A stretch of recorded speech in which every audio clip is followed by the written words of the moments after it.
Welcome friends to a new session on the course School Organization, Administration and Management. This session includes a discussion on stress and its effects, yoga and stress management, meditation and its benefits.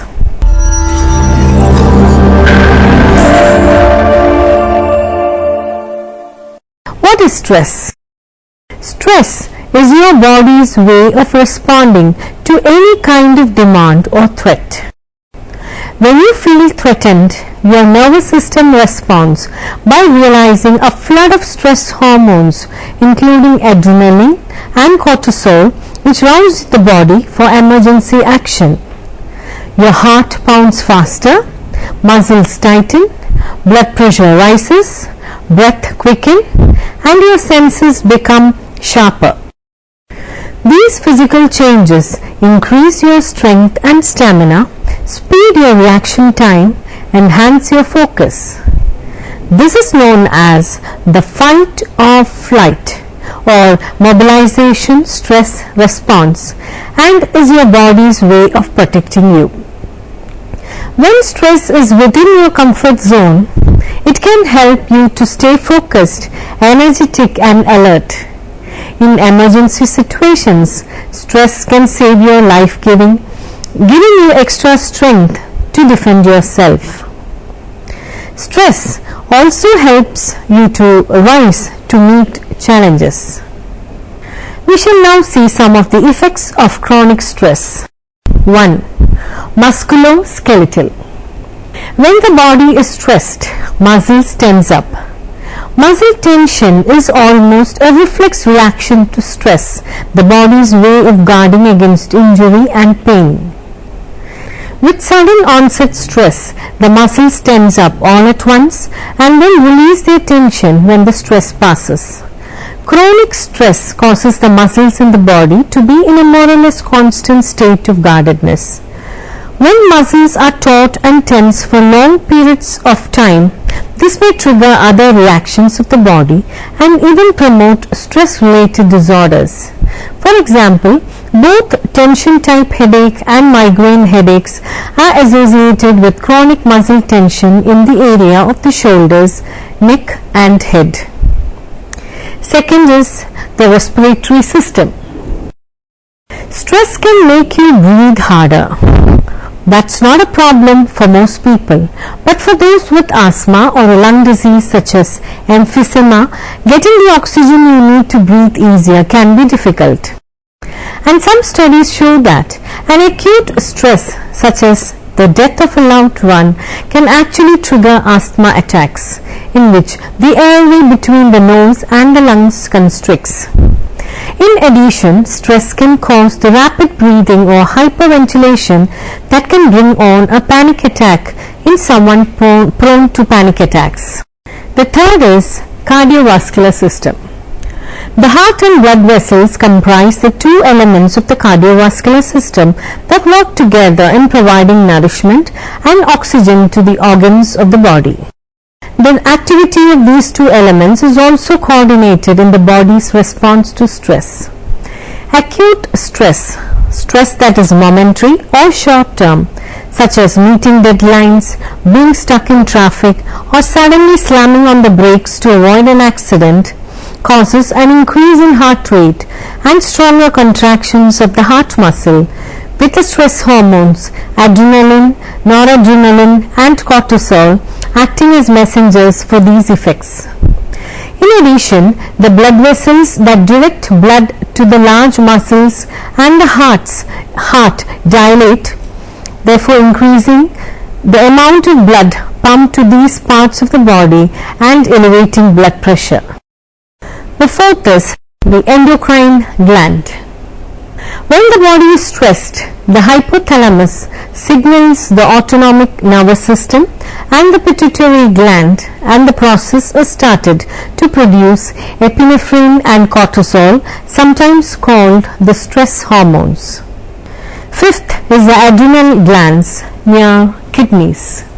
Stress signals from the hypothalamus cause the adrenal cortex to produce cortisol and the adrenal medulla to produce epinephrine. This starts the process that gives your body the energy to run from danger. 6 is the liver. When cortisol and epinephrine are released, the liver produces more glucose, a blood sugar that will give you the energy for fight or flight in an emergency. For most of you, if you don't use all of that extra energy, the body is able to reabsorb the blood sugar even if you are stressed again and again. But for some people, especially people vulnerable to type 2 diabetes, that extra blood sugar can mean diabetes. Who is vulnerable? The obese and races more inclined to diabetes, such as Native Americans. Studies show that if you learn how to manage stress, you can control your blood sugar level, sometimes nearly as much as with medication. 7th is gastrointestinal. Esophagus. When you are stressed, you may eat much more or much less than you usually do. If you eat more or different foods or increase your use of alcohol or tobacco, you can experience heartburn or acid reflux. Stress or exhaustion can also increase the severity of heartburn pain. Stomach. When you are stressed, your brain becomes more alert to sensations in your stomach. Your stomach can react with butterflies or even nausea or pain. You may vomit if the stress is severe enough, and if the stress becomes chronic, you may develop ulcers or severe stomach pain even without ulcers. Bowel. Stress can affect digestion and what nutrients your intestines absorb. It can also affect how fast food moves through your body. You may find that you have either diarrhea or constipation. 8th, the nervous system. The nervous system has several divisions: the central division involving the brain and spinal cord, and the peripheral division consisting of the autonomic and somatic nervous systems.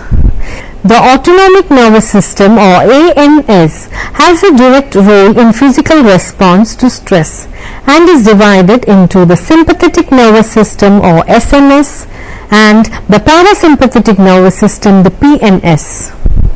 When the body is stressed, the SNS generates what is known as the fight or flight response. The body shifts all of its energy resources towards fighting off a life threat or fleeing from an enemy.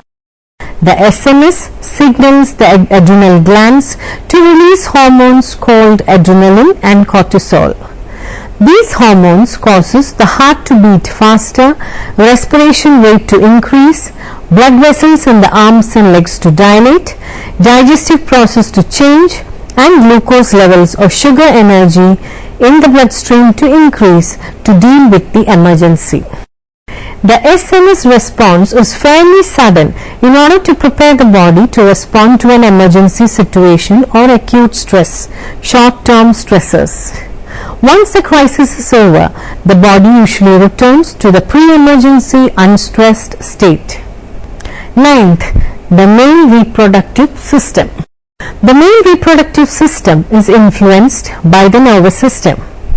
The parasympathetic part of the nervous system causes relaxation, whereas the sympathetic part causes arousal.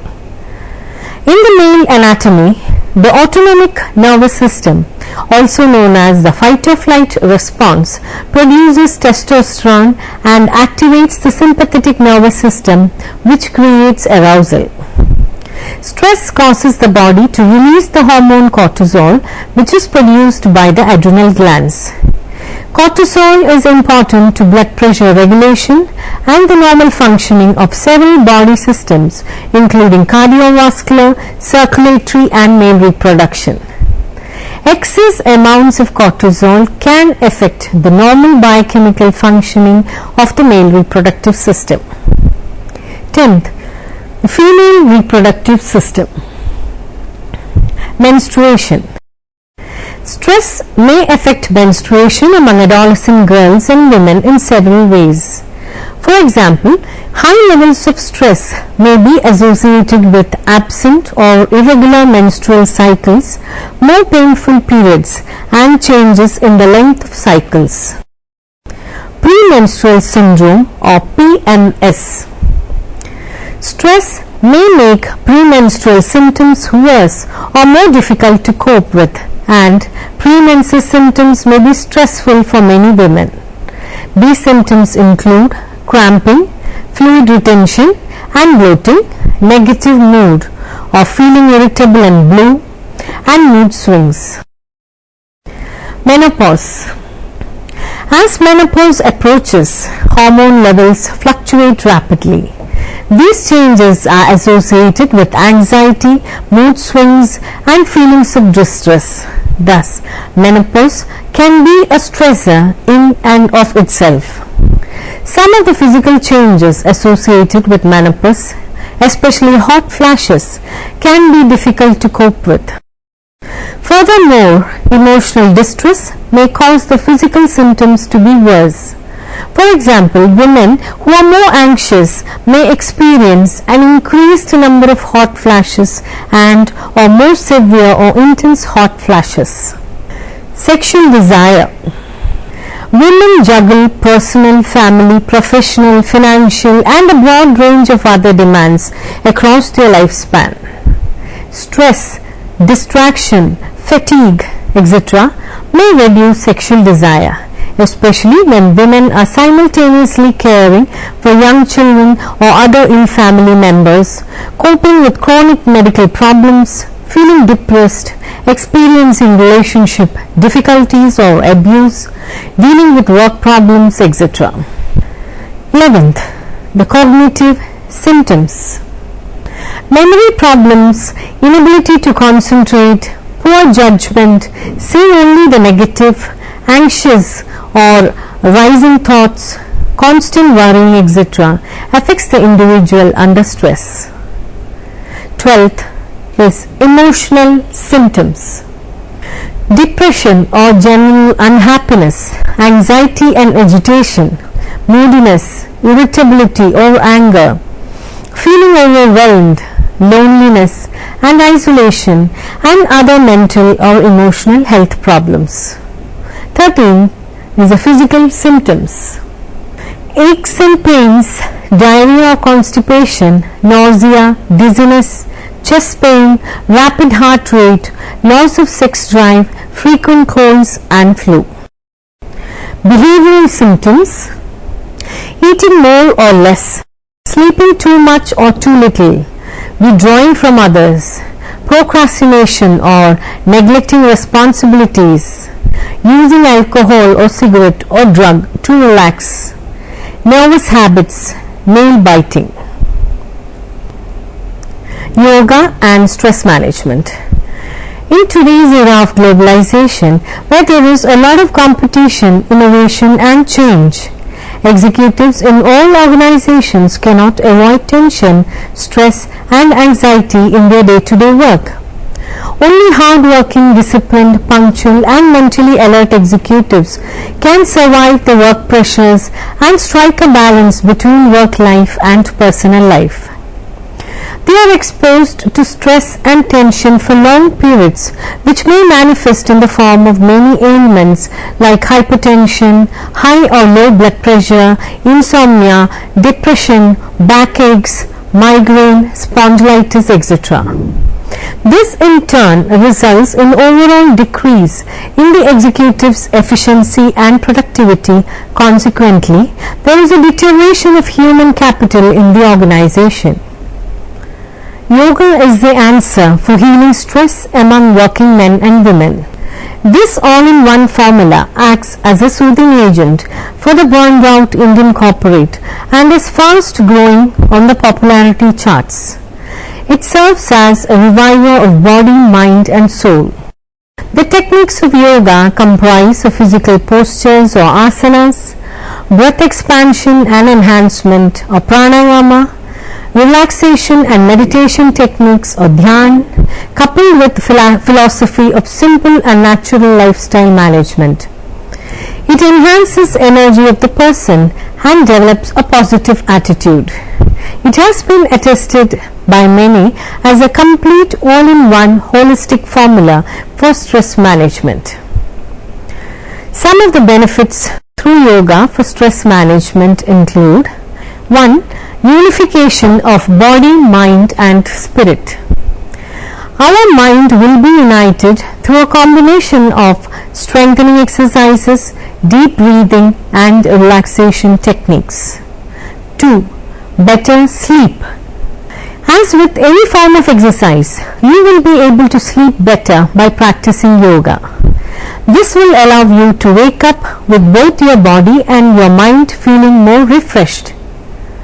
3rd, healing powers. Decreasing your stress levels, increasing your positive blood flow, providing better support for your immune system, you are enabling your body to be better equipped to heal yourself. 4th is weight loss. The yoga postures helps to develop and tone the muscles throughout your entire body. 5th, more energy. Yoga postures improve the oxygen in your blood flow, resulting a calming effect on your mind. 6. Better concentration. Yoga postures and relaxing are for both your body and your mind. Less stress and enhanced blood flow will help with concentration, focus and clarity. 7. Resilience. In conjunction with healing powers and more energy, the consistent practice yoga helps to build strength and resilience. 8th is empowerment. Yoga gives you the feeling of empowerment because it allows you to decipher the real from the imaginary. Stress is sometimes caused by incorrect perceived scenario and circumstances. 9th, relaxation response. The meditation that is involved with yoga creates the alpha waves, which in turn lead to the relaxation response. Whenever this psychological response occurs, you breathe slower, your heart rate will be lowered and your blood pressure will normalize. Here we will have a detailed discussion on meditation. We come across various types of people in the society and their reactions, responses, behavior, attitudes and approaches are different from each other. The reason for the abnormal behavior of mankind is due to the lack of control over the mind, lack of thinking power, lack of awareness and lack of unity. Hence, there is a need to develop human mind so that we can develop peace and harmony among all the people of the society. The meditation or dhyana serves as a powerful weapon to eliminate all such unpleasant things in the society and helps to live peacefully and happily. The values of meditation that we hear from various religious leaders and organizations claim that meditation provides concentration of mind, health and happiness. The basic concept of meditation is to control the mind. When the mind is controlled, one can restrain from bad thinking and it helps to control the soul. When the body and mind are controlled, one can attain the state of nirvikalpa samadhi, that is the highest stage of meditation. In this stage, one can realize truth and perfection. The several benefits of meditation. 1. Meditation helps to animate the mind and helps to provide liveliness to the body and mind. 2. The restlessness of mind gives scope for mental agitation, anxiety and anger. The systematic practice of meditation helps to reduce anxiety, fear and anger. 3rd, controlling of mind reduces the depression of mind. We come across many young students and youths who have high ambitions in their life, get depressed when their ambitions are not materialized. In such events, they will become psychologically disturbed and lose all hopes in their lives. By controlling the mind through meditation, one can get rid of such depression. Fourth, meditation provides systematic thinking and judging capacity and helps to develop the personality of the individual. The practice of meditation helps to reduce all tensions and provides sensitivity of mind to think and judge properly in tough situations. Fifth, meditation helps to provide concentration, which ultimately increases your memory power of the mind. We have seen many students who have shown dull performance in their academic pursuits. In such cases, meditation provides mental effectiveness and application of intelligence. Sixth, from various medical studies, it is found that mental stress and anxiety is the main cause of deteriorating health. Nowadays, the common health problems like heart disease, high blood pressure, bronchial asthma, nervous disorders, and many other diseases are aggravated by stress. Systematic practice of meditation and control of mind can reduce these problems gradually. Seventh, psychological disorders, which are quite common among all types of people, more particularly women, are entangled with several stresses and strains. Because of such stress and strain, we are witnessing high rate of suicide in youth. This is due to lack of control over the mind. The practice of meditation helps to deter all the depression and provides self-confidence to face the tough situation. Eighth, we have seen an increasing number of alcoholics and drug addicts everywhere. This is mainly due to lack of control over the mind. When the person who gets depressed wants to opt for instant pleasure in order to forget depression and mental tension, they start consuming alcohol, drugs, smoking, etc. Meditation not only helps to provide control of the mind but also helps to resist from such bad habits. Ninth, relaxation is the main concept of meditation. The systematic and continuous practice of meditation helps to provide mental and physical peace so that one can experience utmost relaxation. Let us now summarize the points of discussion. Yoga is a science which helps the practitioner in many ways. In an age of a highly dynamic and competitive world, man is exposed to all kinds of stresses that can affect them in all realms of life. Stress can affect one's health, work performance, social life, and the relationship with family members. The state of the mind and the body are intimately related. If the mind is relaxed, the muscles in the body will also be relaxed. Stress produces a state of physical and mental tension. Yoga is a form of body-mind medicine. Physiological benefits which follow help yoga practitioners become more resilient to stressful conditions and reduce a variety of important risk factors for various diseases, especially cardiorespiratory diseases. Discipline of mind can be attained by meditation. Having the significance of mind control, the systematic practice of meditation has many benefits. Hi friends, our course School Organization, Administration and Management is completed here. Hope you have enjoyed the course and it was beneficial to you. I wish you all grand success. Bye.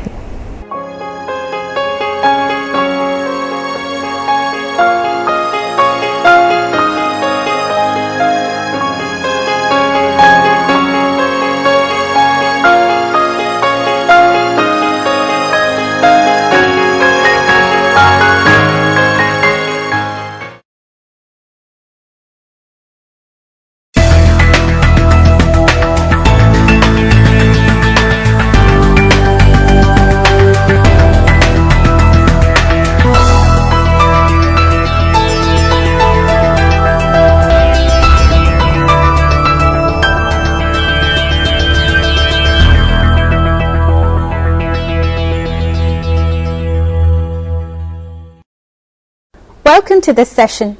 Today, we will be looking at library finance and budgeting. Libraries are non-profit service organizations, so they are considered as spending institutions.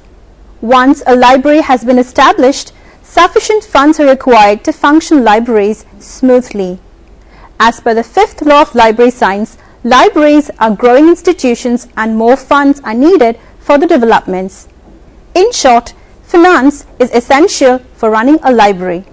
The amount of funds made available towards the library resources and personnel would reflect to a large extent the quality of the library resources and services. Source of finance. Depending upon the type of library, the sources of finance may vary. Some sources are common, while the others are applicable to special type of libraries. The main sources of income for a public library are membership subscription, library fee, government grants, endowment and gifts, fees and fines, sale of old newspapers and journals, miscellaneous income. Sources of income for academic libraries are budget allocation, endowments and gifts, grants from central and state government, UGC grants, funds from Rashtriya Uchatar Shiksha Abhiyan, fees and fines, sale of old publications, charges from reprography and documentation, miscellaneous income.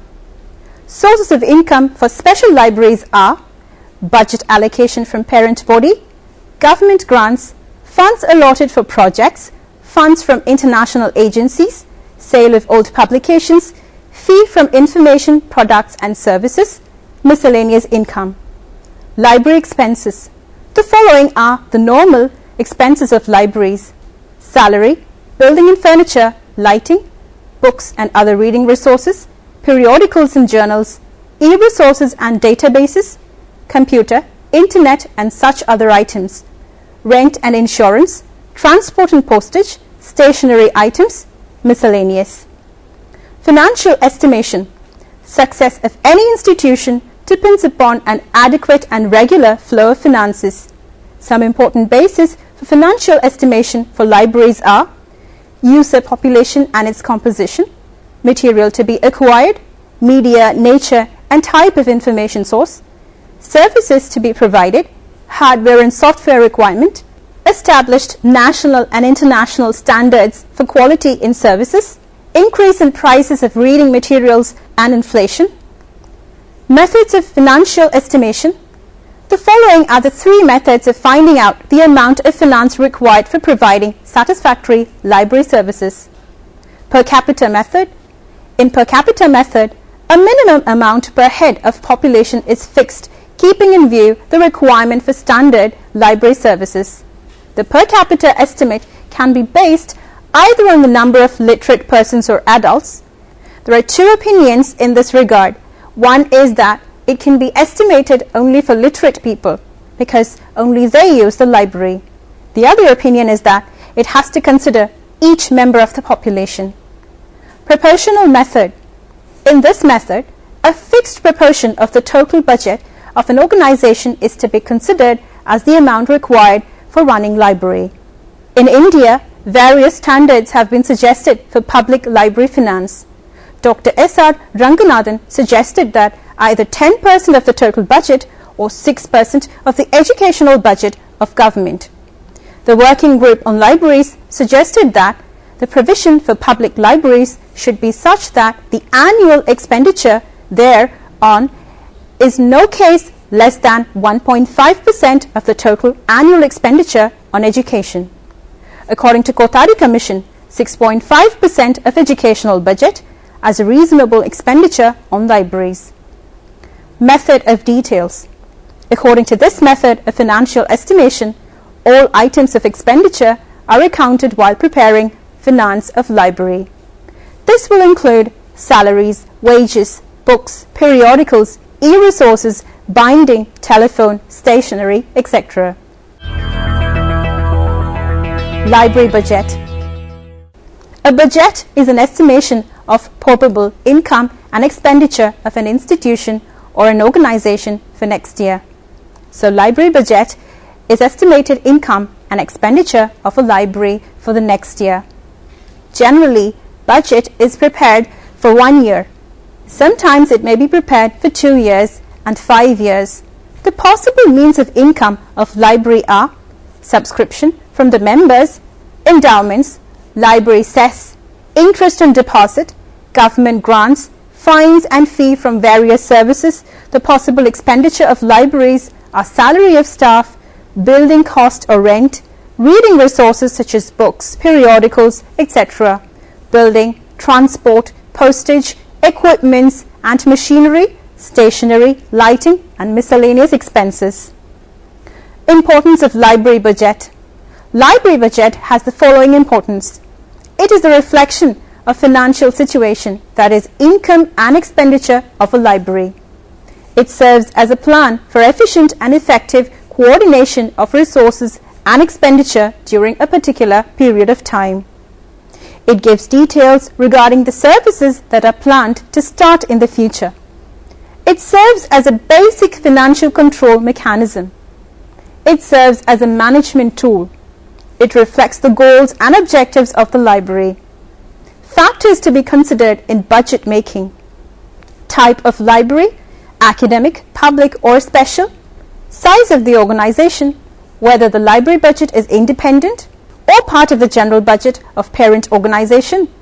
Type of the users of library. Type of collection, services given by the library. Budgeting techniques or methods. There are mainly 7 methods of budget making. They are lump sum budget, line budgeting, formula budgeting, program budgeting, performance budgeting, planning programming budgeting system, zero-based budgeting. Let us have a brief description of each one. Lump sum budget. This is the unscientific and ancient method of allocation. According to this method, librarian is allotted a sum of rupees, just like our grandmothers were allotted money for housekeeping. This is not scientific method, so this method is not advisable to be practiced in libraries. Line budgeting. Line or line item budgeting is the most common budgeting method in libraries. Each category of expenditure is represented by line. These lines or categories can be books, periodicals, e-books, e-journals, etc. Each line named can vary widely from budget to budget, from institution to institution. In many organizations, each budget line will have an identifying number that helps to standardize budgets from department to department within the institution. The budget is prepared with a small increase of 5 to 10% on the previous year's budget. Line-by-line budgeting is also known as incremental budgeting because it is simply extrapolating next year's budget from what happens this year. Line budget is easy to prepare and understand. There are, of course, some problems for this kind of budgeting. That is, the one prepared line will be always as line even though there is any mistake. It will be continued. The other disadvantage is shifting expenditure from one head to another head even though it is going to lapse. Formula budgeting. In formula budgeting, money is allocated according to formula, usually involving number or kinds of people. In libraries, formula budgets usually apply to how and which library materials are purchased and when. Some academic libraries are using this type of budgeting, that is, allocating a fixed rupee, for example, rupees 100 per student enrolled in the institute. Program budgeting. This method is relatively new method of budgeting. According to this method, the expenditure is not divided on the basis of individual items of expenditure, but on the basis of library activities and services. The focus in this method of budgeting is on the library activities, and funds are to be earmarked for programs of services being provided and plan to be executed. Here the programs of a library are listed and grouped, which may correspond to the organizational structure of the library, like administrative service, technical service, reader service, etc. Each of these departments may be organized through departments such as acquisition, classification, cataloging, reference, bibliographic service, documentation, and information services together with the summary description of these programs and comparative figures of current and proposed expenditure. This method gives an opportunity to the heads of various departments to determine their requirement and watch the expenditure. A problem with the program budgeting in many libraries is that carrying out program budgeting can be difficult for the librarian and staff who have never thought of program lines. Performance budgeting. This method is somewhat similar to the program budgeting method, but the difference is that here the emphasis is given to the performance and not to the program. This method requires careful communication of quantitative data on activities over a period of time.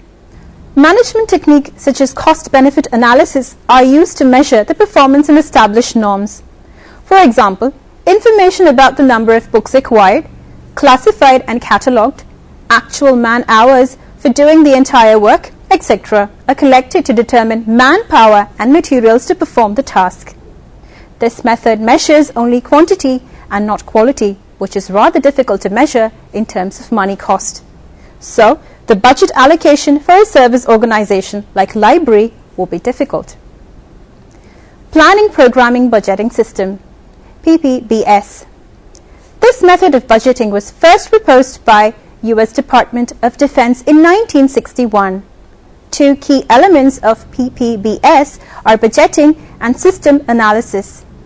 As an extension of program budgeting, PPBS involves system analysis and or other cost-effectiveness processes to provide a more systematic and comprehensive comparison of costs and benefits of alternative approaches to a policy goal or program objective.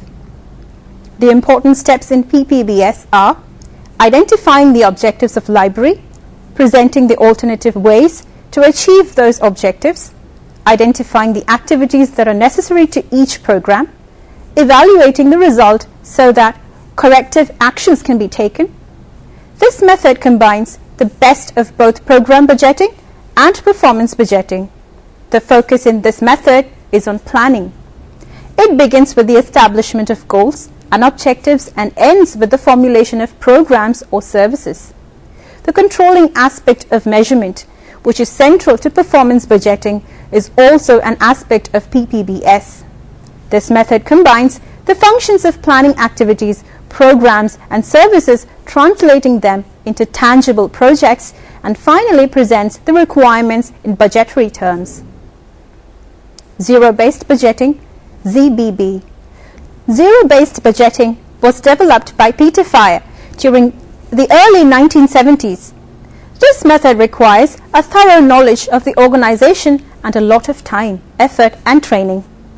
Unlike the other methods of budgeting, zero-based budgeting emphasizes current activities and the necessity to justify each part of the program every year. It assumes a budget of zero for each program until one convinces the appropriating authority that the program is worthwhile and deserving of support at a specified level.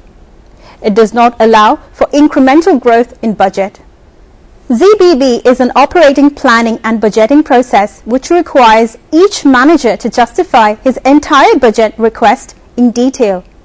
This approach requires that all activities be identified and developed as decision packages and that there should be a systematic evaluation and ranking of these decision packages, preferably using a computer. It does not take into account what happened in the past but places emphasis on the current activities. Every program and activity is spelled out in detail and the financial requirements are worked out without any reference to the past. In other words, the request for financial support has to be established afresh every year. No activity, in fact, could continue simply because that activity was undertaken in the previous year. Steps involved in preparation of ZBB are: activities and programs are grouped to lowest level entity, objectives and activities of each program examined and alternative methods evaluated. Programs are then grouped into a series of decision packages with their statement of purpose. ranking of the decision packages. Cut-off point corresponds to the total budget allocation. Budget allocation.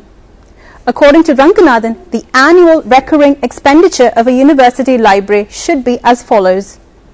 Expenditure on reading material 40%, staff salary 50%, other expenditure such as binding and other contingencies 10%. According to him, the ideal college budget should be like this. Expenditure on reading materials 36%, staff salary 50%, binding 4%, others 10%. In the case of public libraries, the annual recurring expenditure will be staff salary 50%, cost of reading materials, binding and other expenses 50%. Tips for successful library budgeting. A general budget file is to be maintained. All policy decisions are to be filed in it time to time.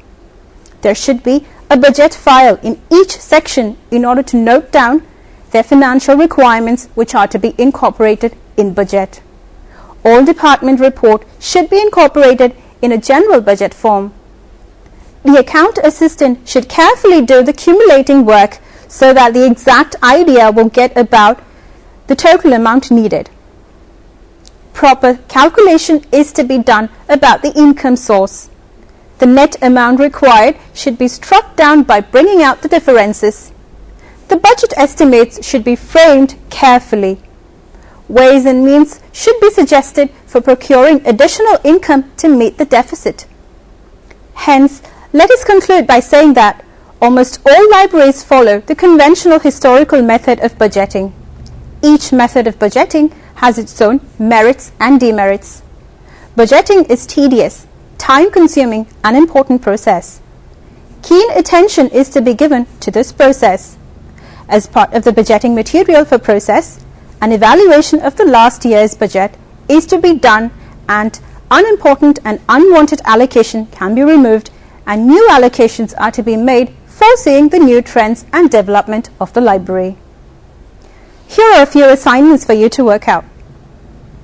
What are the importance of zero-based budgeting system? Prepare a model budget for a public library in your locality. Try to prepare a sample of program budget for a college library.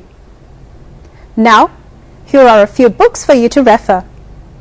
Management of Library and Information Centers by P.S.G. Kumar, 2003, BR Publishing Corporation, Delhi. Library Administration and Management by Krishna Kumar, 1993, Vigas Publishing House, New Delhi. Library Administration Theory and Practice by R.L. Mittal, 1987, Metropolitan Books, New Delhi. Thank you for watching this session. We will be back with a new topic in the next session. Till then, bye.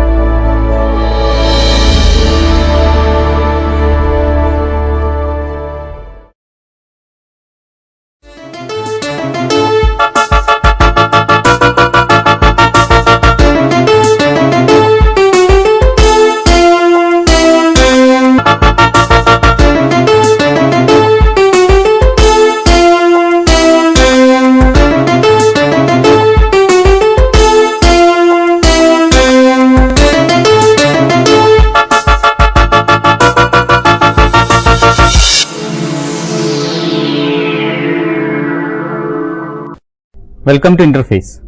Today we have an eminent scholar and researcher and an academician in the area of GIS and remote sensing, Dr. Ramarao Nidamanudi. Welcome, sir. Welcome.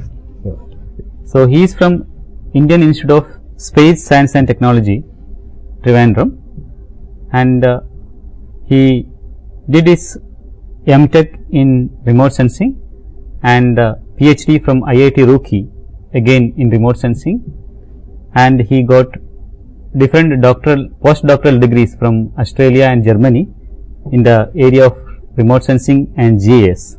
So presently you are with ISRO Institute and Indian Institute of Space Science and Technology, Trivandrum.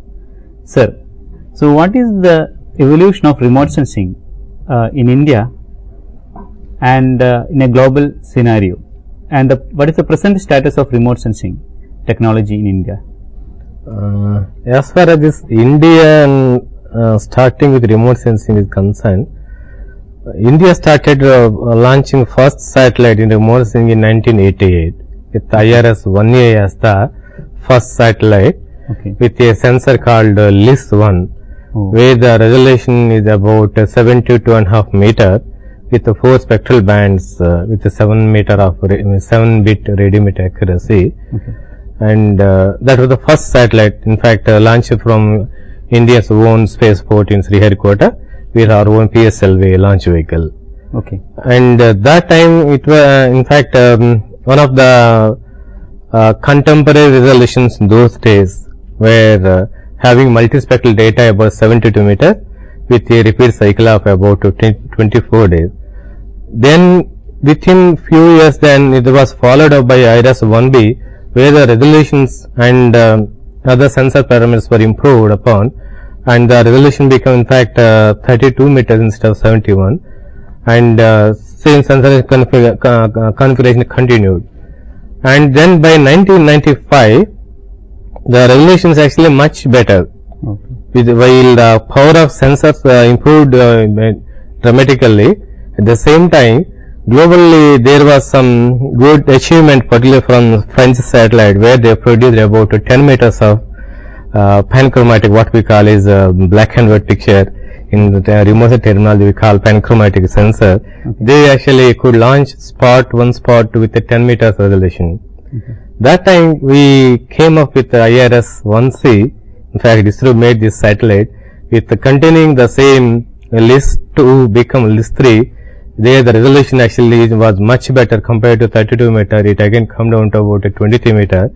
And there we included a new panchromatic sensor with a 5.8 meter resolution. That was one of the best spatial resolutions available at those times, and it continued, followed up by another mission called IRS-1D in 98.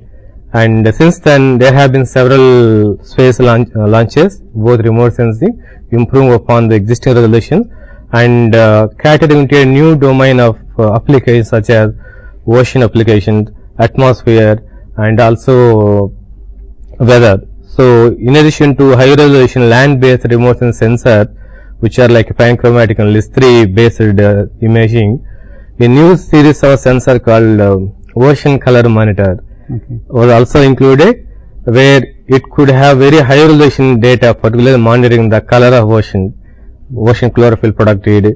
All those applications were actually started getting enhanced importance those days, and that was followed with a mission called IRS OceanSat-1. And then there was much more improvement, where these same land based sensors, ocean based sensor, included in another mission by putting another wide field of view sensor, where you can improve the acquisition of data over a short time. Okay. So compared to some 24 days of LIS-3 high resolution data, you can have a perspective of entire globe or India as a small set of images within less than 5 days of revisit time. So that has been followed by many missions. And during 2002 and 2003, there has been tremendous improvement in civil as well as military applications, where some of the sensors were actually launched exclusively for defense purposes, where even during the 2001, India actually launched a sensor with 1 meter capability. While that was the time where private players in abroad, they actually offering commercial versions about 1 meter resolution, and that was best available for anyone to buy. Whereas we had that kind of resolution data, but for some time it was given for defense, but later on improvements were made, and the very same resolutions were actually made even for civilian with a satellite name called Cartosat, where 2.5 meters of stereoscopic data was actually made available in that sensor, and that was one of the best configurations those times. And continued that in the multispectral front, the 23 meters now again actually came down to 5.8 meters. That is the present. That's the best resolution in the multispectral camera, and we can still have the same kind of configuration with a little more improvements made in the list 3, and the present suite of sensors where we call land based remote applications. For example, the recent resource SAT2, all these list 3, list 4 and wide field of view, which again has got some improvement in terms of resolution. Earlier it was about 180 meter, now it become actually 56 meter, while the radiometry was much improved compared to 7 bit, now it become 10 bit. And in addition to that, there are also possible application atmosphere, ocean and global monitoring also now possible with all the remote sensors. In addition to these all terrestrial based remote sensor, there have been few efforts and success in even the planetary missions as well. We could see that Chandrayaan was also made it. So where this as a capable remote sensing instrument with a different kind of application, including surface mapping, mineral composition, all things are actually possible with Indian missions. Now compared to the contemporary capabilities and available to sensor, India is one of the very few national levels nations where a suite of remote sensing satellites are there, and which can have a constellation of satellites in themselves. In that way, I think it is none second to anybody. It is fine doing. Okay. So that is a very valid information that India is far ahead among other countries compared in this area of remote sensing, right? So this is a fascinating world of satellites. So what is the different type of satellites available presently to handle different applications in remote sensing? As far as the different type of satellites are concerned, we can broadly put into two categories where we call passive remote sensing satellite, which depend on solar radiation. Another kind of satellite is actually active remote sensing, where satellite will have its own source of radiation. So it illuminates the targets and captures the data. In this passive remote sensing satellite, which are actually the common domain of remote sensing, right from the beginning of remote sensing, this passive or the normal mode followed. There you can say two kind of subdivision. One is very high spectral resolution satellite, and another very high spatial resolution. So as far as spatial resolution concerned, starting from 70 meter, which 72 meter, which came on Landsat 1, 1972. Now 72, 32, 20, 10, 5, 1 meter, and now it came actually 30 centimeters. Oh, great. And that is the capability reach as of now any remote sensing satellite. So exceptionally improvements in terms of resolutions. And then many times what happens is, merely having very high spatial resolution would not complete the picture. Sometimes many things are actually observed from their properties, how they interact with alpha radiation different spectral band, where the spectral resolution also an important ingredient to make any kind of wild observations and measurement. In that case, starting from few bands, about 4 to 5 bands in the multispectral domain, a very discrete thing, it had been improved from 3 to 5 to 10, 30 bands with mode sensor. Now, where the case is that we have had more than 220 bands and space for satellite at 30 meter resolution. That's what we call very hyperspectral remote sensing sensor, where much have been improved. This is the improvement that made in terms of optical domain or passive remote sensing satellite. And another domain of this remote sensing, the active remote sensing, where we can again make into two categories. One is this laser scanning, another is microwave scanning, microwave remote sensing. So, is microwave remote sensing is like having a microwave radiator which emits a microwave radiation, illuminates a target and records its return. It's much like a radar kind of principle. Advantage is that when we look at it, optical remote sensing data is only possible where atmosphere is friendly to you. Yes. In the sense it won't come your way. If there are any clouds, any rain, then there is no possible that you get data in a optical domain. But if you see most of these tropical countries, including 80% of India, clouds are going to be there always in entire monsoon season. So even though having very high resolutions and capable optical sensor, we cannot get data which is cloud free. That can be actually circumvented by this microwave sensor, where this micro radiation is not that much sensitive to atmosphere. It can penetrate. It can be used during the entire day and night. So if we like to have any imaging done or any observations made, including floods or any kind of transient phenomenon, actually microwave complement that kind of capability. It will give you data. And where now the present scenario of microwave also excellent possibilities are there. And in that front also there has been a significant improvement in Indian capability to have a civilian microwave sensor that we call recently RISAT-2, where radar imaging satellite from ISRO, where the spatial resolutions of the radar imaging satellites are actually quite variable. We can get as best as 5 meters and as moderate as 50 meters from the same satellite. That's another already there. And globally there have been several countries making it, and a few companies, private players also having that, and systems are good.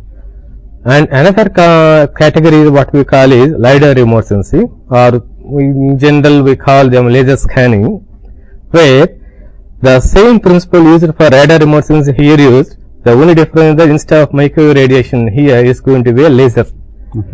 Here the scanning is done in such a way that actually you can fill the entire area of a view of the satellite with the points. So that the entire 3D information of any target of interest or any area is actually captured, where you could able to find the geometry and rich spatial information of the thing. And like microwave satellite, this laser scanning also independent of atmosphere. So in fact night time is more better than daytime. So these are the 4 categories and which made it, and the resolutions are as of now exceptional.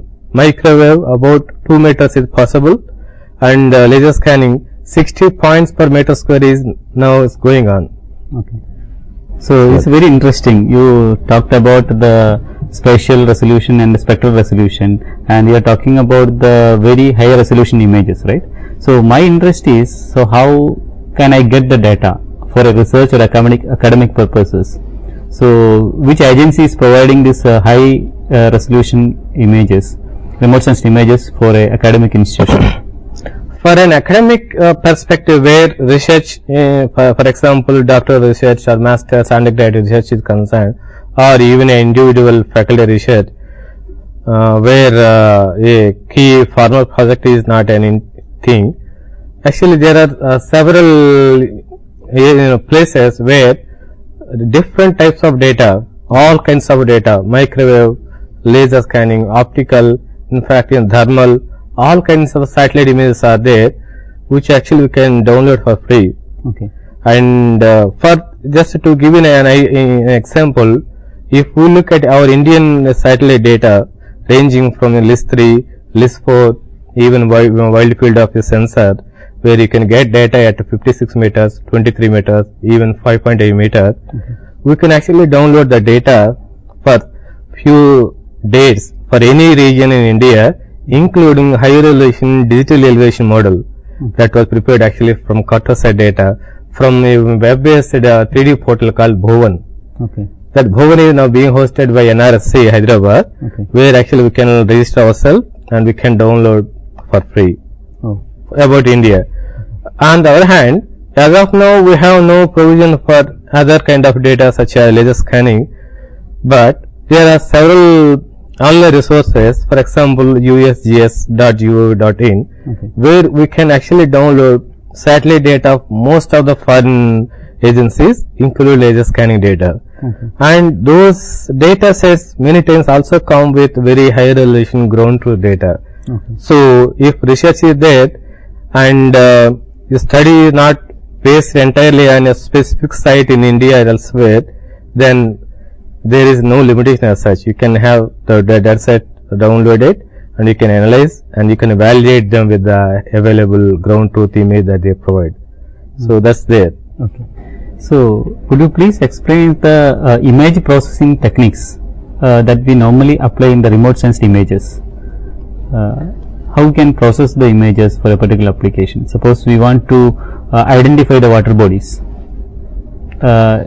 from the remote sensed images, or the vegetation, different type of vegetation. What are the normal image processing techniques that we can apply on this?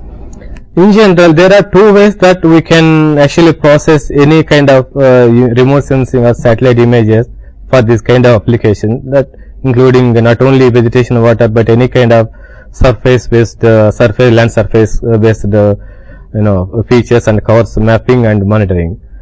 There are two categories that we can put. One is a generic analytical perspective, where you are going to analyze the entire image based on some kind of techniques.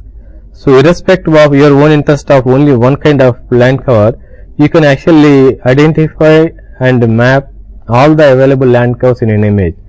In general, the normal procedure followed is supervised learning, where within you will be having some known data samples within particular image, and you are going to deploy a kind of a supervised statistical classifier which actually models the properties of different land covers available in the image based on the references that you provide. So once that particular classifier is trained with the sample data, it could actually detect and label each and every point in the image, each and every pixel in the image.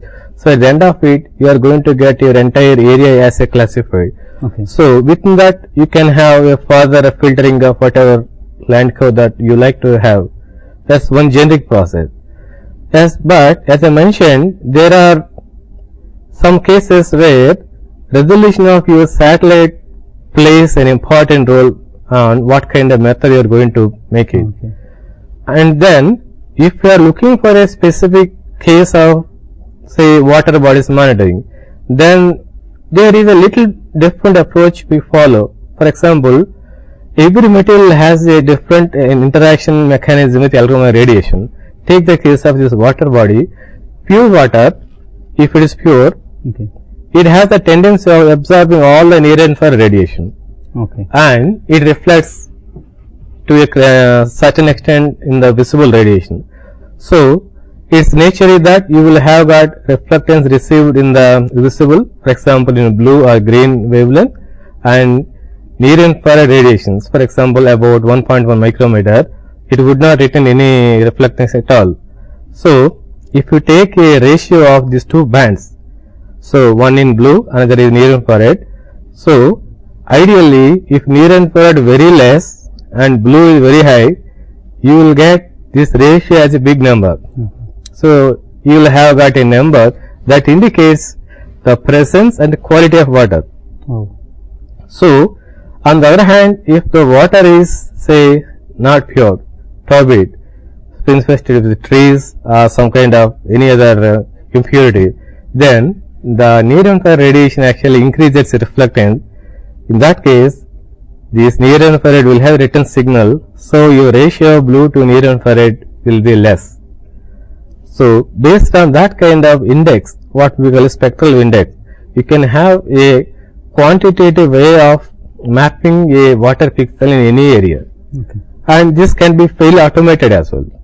If you still like to have a full-fledged and automated way where you would like to have homogeneity also maintained, then deploy this kind of water specific spectral indices with a normalized procedure, followed by a kind of small morphological operation, so that any breaks, sudden breaks, are taken care of. Then we can actually get a kind of automated method for water body detection.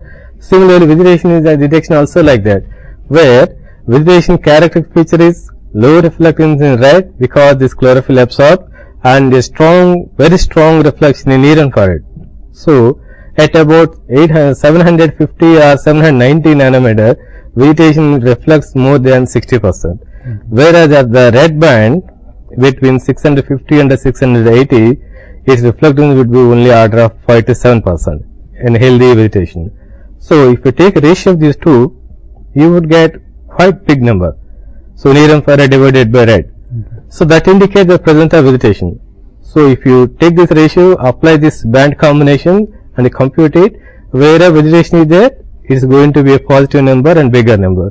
As vegetation comes down, so soil dominance will be more, soil will also have equally strong reflectance in visible, so your number becomes less, and that is indication of low level presence of vegetation. Similarly, some of these things can be actually automated, where you can have a first to second level of mapping done in automated way. So, sir, GIS is another application area, so closely related to remote sensing, geographical information systems. So, you might have worked on this type of projects, right? Could you please explain certain projects that is used for environmental planning or infrastructure planning or making decision support system based on the GIS platform? GIS is one of the key platforms, technology and database platform, which actually is an system itself at the same time, which is part of any remote sensing based system. As the name suggests, geographical information system, any data that has a relevance to location is, captured, processed and recorded in a software platform, in database platform, where you can analyze the data such a way that you can model anything based on anything. For example, take the simplest case of water quality. Water quality is often decided by, if it is a urban body, the land use, present land use, and much of urban sprawl, and how much of actually waste generated per day, what is the mechanism, where are the places of solid waste dump. All these are different places of different parameters that affect your quality. So, if we have got a spatial map of these layers, say waste quality, waste dump areas, map of waste dump areas, urban sprawl areas, and addition to water bodies location, actually you can analyze how much is the contribution of water quality deterioration from the waste dump at a particular location X. Similarly, you can also perform a kind of overlay analysis such that what is the population pressure that actually affects this kind of solid waste dump and in turn water quality. So, the existence, quality and its dynamics can be easily actually modeled in a GIS platform, because you will have the data of various type of parameters as a spatial reference at a GIS layer, and all can be integrated and put into modeling such that you can actually simulate, measure and map any parameter based on this your data. So, that is all possible in the GIS system. And in this connection, remote sensing, where satellites and other imaging data sources are one of the prominent sources of data that you require. For example, if you like to know how much of urban sprawl is there and where is the buildings and where is the open spaces, that you can get from the satellite data analysis. So, once you analyze satellite data, convert that into a GIS database format and you can import into GIS system. So, that serves as a standard database for it. So, many times GIS is well integrated with the remote sensing data sources, and this can also accept data from any point of, including non-spatial data as an attribute data, that explains further what happens if this kind of data are there. So, these two are actually complementary, where the power is much higher if these two are well taken care of. So, it is also very interesting, you have mentioned many applications. So, suppose we are looking for a application which integrates the remote sense data for precision agriculture. Suppose you have water bodies, and what is, could you please explain the possibility of exploring the prediction? Suppose you have a data of a period of time and about a water body or a agriculture land. So, is that possible to predict what will happen to this body or water body, or that type of application is also already available? Actually, that is quite possible. Okay. And we can also actually what you call is modeling, a kind of modeling and simulation, where if you just refer to this water bodies and precision agriculture, reason is many of these things are affected by many parameters. And if we have got the data, for example, soil, nature of soil, local geology, and drainage network, all the streams, their network, where they source and where they end up, and their proximal other land cover, actually we can easily model and predict what is the area, extent, dynamics and quality of all these water resources over any point of time. You can actually predict in future with a well defined parameters of interest, with reliable estimates of all the parameters, and also we can actually back predict. Okay. We can actually simulate this with a very precision what would have been the condition of these water bodies about some time back. Okay. That's possible. And yes, this present status is easily available from any high resolution remote sensing data, and that can be integrated with GIS data. And if we have this data of, for example, local land use, soil, water, geology, drainage network, actually we can have a very good land use modeling done, which we call prediction models and integrated assessment model. In these integrated assessment model, you can actually model any system, and you have the flexibility in addition to catering to immediate requirement. You can actually assess a scenario based. Okay. For example, you can think that what happens if this particular area become forest. If the present land use say urban, suddenly their forest has come. So how that particular change in the land use is going to affect your water resources in terms of their area, quality and its future dynamic. So we can actually visualize and predict with a statistics and map very well. That's possible. That is there in, that is actually the real power of this GIS data system. Actually, so what are the research institutes and programs or academic programs that supports this remote sensing in GIS? As of this remote sensing in GIS from academic training is concerned, most of the central organizations, they have this master's program already running. Many MTechs in geoinformatics, or some university called photogrammetry remote sensing, or some university called geomatics. Despite small change in title, all can be generically called as remote sensing GIS. About 5 to 7 IITs and more than 10 NITs are actually offering master's program in geoinformatics. Okay. That apart, in every state we would find at least 2-3 institutions, universities, state universities offering master's program.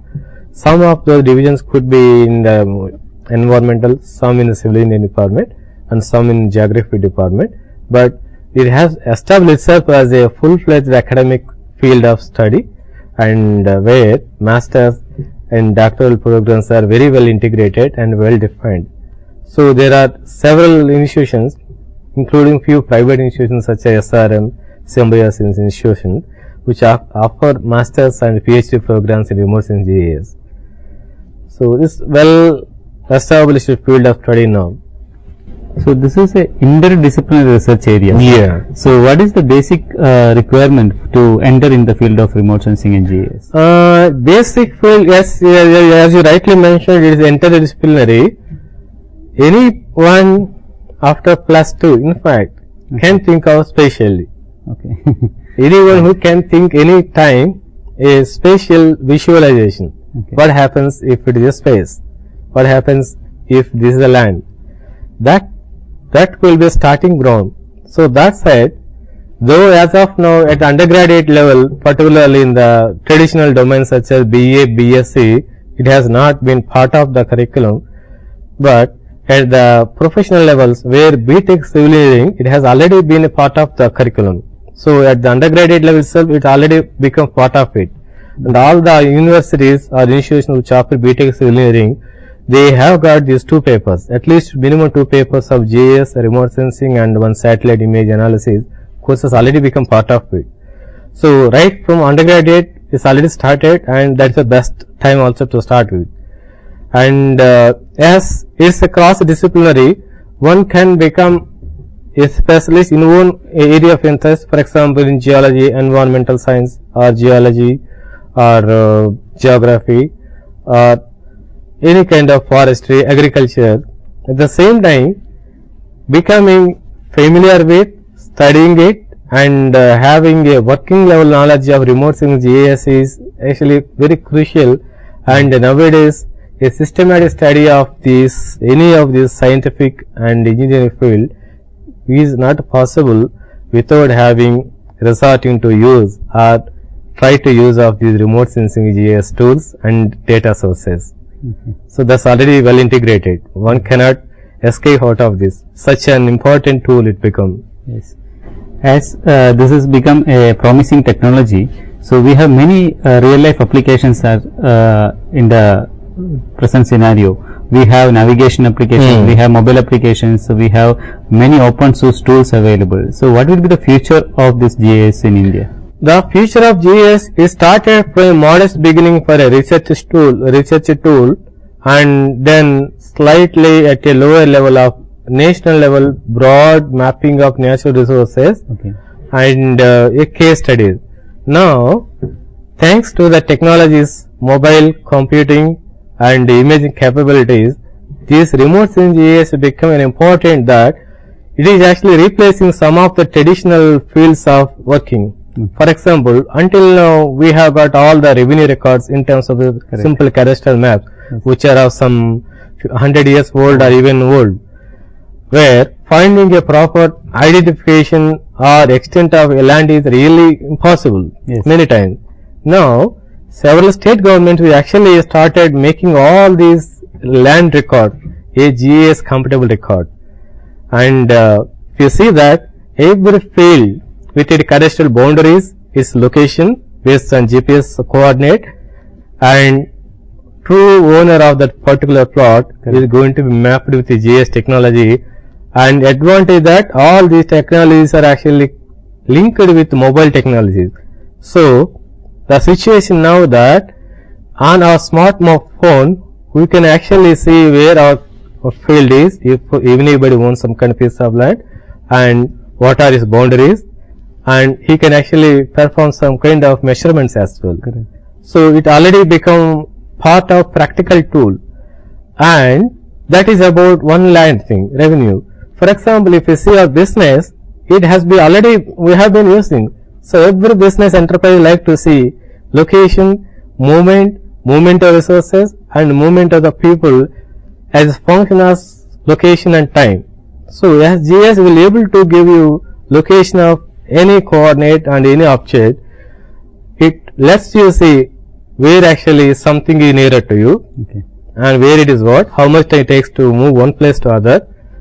This data has been actually much more exploited by all the business enterprises to make business sustainable and profitable by using a smart way of GIS. And similarly, we have been now accustomed to the case of navigation, where every new car that we can buy, we like to ask whether this navigation is there or not. Very, very important civilian application of GIS and remote sensing and particularly GPS satellite is that we can actually very well show that where I am going to is the way. We can easily map in GIS navigation. So that is one of the very comfortable and confident applications of these GIS and remote sensing technologies. And if you see the future, I think every instrument, electronic instrument, perhaps mobile and any device is going to have a small application of this GIS as a small server, so that you will be invariably using all the geolocation specific information for your own benefit. Yes. So now innovation is worthwhile unless it is useful for the masses. Yes. So this is a promising technology. So thank you very much for your time. Very interesting and informative talk. Thank you. Thank you very much.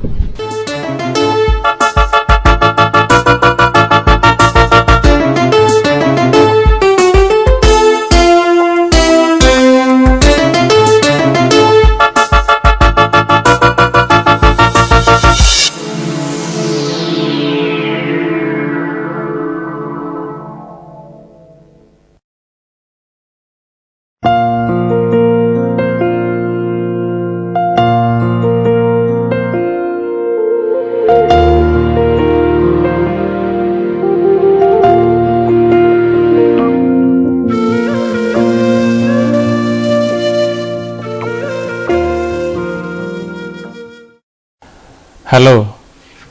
Today we will be discussing about the aesthetic theory of Immanuel Kant.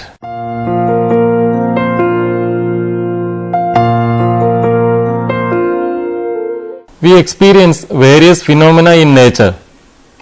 This experience happens within space and time. Immanuel Kant called the process of sensory experience as Anschauung, which is popularly translated as intuition. His usage of the word intuition should not be confused with the mystical usage of the term. Intuition for Kant is the way we convert noumenon into phenomenon. Let me explain the term noumenon. Noumenon is the reality of an object beyond its sensory appearance. It is the real existence of the object. Let us look at a tree outside. It appears to us as a tree standing outside. But in actuality, what we experience is the appearance of a tree within ourselves. Its appearance is a phenomenon in nature. There is no way we can be certain that whether it exists in reality the way it appears to us, because even space and time are functions of the mind. We are so intimately familiar with the feeling of touch, we tend to forget that it is also a sensory experience. Space and time are considered by Kant to be necessary preconditions of the mind. They should exist before inducing the outside world. The realm of phenomena is the world of sensory reality, and the noumenal realm is equated with the world of the actual. Kant used the term intuition for the experience through sense organs. In Kant's theory of knowledge, the term transcendent is used as being beyond the limits of experience and hence unknowable. Like Plato, Kant also had to theorize about a world of pure ideas. Kant claimed that sensed presentations were of only appearances and not things as they are in themselves. That is why Kant is considered as a transcendental idealist. Actually, he is the founder of the philosophical movement Transcendental Idealism. Kantian concepts are significant in many ways. To a student of aesthetics, the study of Kant's philosophy is very important because though it was Alexander Baumgarten who formulated aesthetics as a separate branch of philosophy, it was Immanuel Kant who substantiated its theory. His major treatises are Critique of Pure Reason, Critique of Practical Reason, and the Critique of Judgment. The Critique of Judgment, published in 1790, is considered as the foundational treatise in modern philosophical aesthetics. Even before this, in 1763, Kant produced an early treatise on aesthetics, Observations on the Feeling of the Beautiful and Sublime. But the Critique of Judgment is his most influential book. In it, Kant states that it is our faculty of judgment that enables us to have experience of the beautiful. Let us look deeper into the definition of the term judgment. Kant defines judgment as the subsumption of a particular under a universal. The term subsumption means incorporating something under a more general category. Judgment acts as a mediator between two faculties of human mind, understanding and reason. The faculty of understanding is that which supplies concepts, that is universals, and reason is that which draws inferences. To explain the concept, let us think that we are watching a sunset. It appears beautiful to us. We say, the sunset is very beautiful. By this statement, we imply that the sunset is beautiful to another person too. But the experience of the beauty of the sunset is subjective. If the experience is purely subjective, then a science of beauty will not be possible.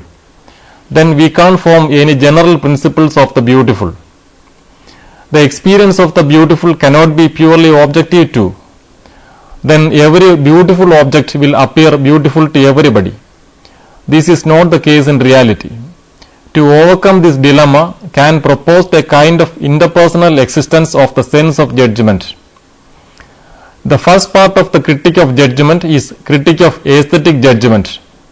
In this, Kant discusses the four possible reflective judgments: the agreeable, the beautiful, the sublime, and the good. Reflective judgment is defined as that use of judgment in which we seek to find unknown universals for given particulars rather than to apply given universals to particulars. Aesthetic judgment is considered to be a form of reflective judgment. Another form of judgment is determinate judgment. In determinate judgment, the concept contains enough information to form a direct judgment. The question Kant posed in the Critique of Judgment is whether there are a priori conditions for making judgments based on the experience of pleasure. As you probably know, a priori knowledge is the knowledge independent of experience. According to Kant, a priori knowledge is transcendental, while a posteriori knowledge is empirical, based on experience. Concepts such as time, space, and cause are counted as a priori forms of the mind, as already stated. In Critique of Judgment, Kant discusses four moments of aesthetic judgment which make something appear beautiful. Let us examine the definitions from this book in Kant's own words. The first moment of judgment of taste. The judgment of taste is aesthetic. Kant says, if we wish to discern whether something is beautiful or not, we do not relate the representation of it to its object by means of rational understanding. Instead, we relate the representation through imagination. The judgment of taste, therefore, is not a cognitive judgment, is not logical, but it is aesthetic. Definition of the beautiful derived from the first moment. Taste is the faculty of estimating an object or a mode of representation by means of a delight or aversion apart from any interest. The object of such a delight is called beautiful. Second moment of judgment of taste as to its quantity. Aesthetic judgments become universally agreeable, that is, though the experience is subjective, there is an agreement between subjects that the experience is beautiful. Definition of the beautiful drawn from the second moment. The beautiful is such that which pleases universally without a concept. Third moment of judgments of taste. Moment of the relation of purposes. The beautiful is understood to have a purpose, but at the same time without any definite purpose. The sole foundation of the judgment of taste is the form of purposiveness of an object. The pure judgment of taste is independent of charm and emotion. A judgment of taste which is uninfluenced by charm or emotion, though these may be associated with the delight in the beautiful, and whose determining ground therefore is simply purposiveness of form, is a pure judgment of taste. The judgment of taste is entirely independent of the concept of perfection. Definition of the beautiful derived from the third moment. Beauty is a form of purposiveness of an object so far as perceived apart from the object's purpose. Fourth moment of the judgment of taste as to the modality of the delight in the object. The subjective necessity attributed to a judgment of taste is conditioned. The condition of the necessity advanced by a judgment of taste is the idea of a common sense. The necessity of the universal assent that is thought in a judgment of taste is a subjective necessity which under the presupposition of a common sense is represented as objective. Definition of the beautiful drawn from the fourth moment. The beautiful is that which apart from a concept is cognized as object of a necessary delight.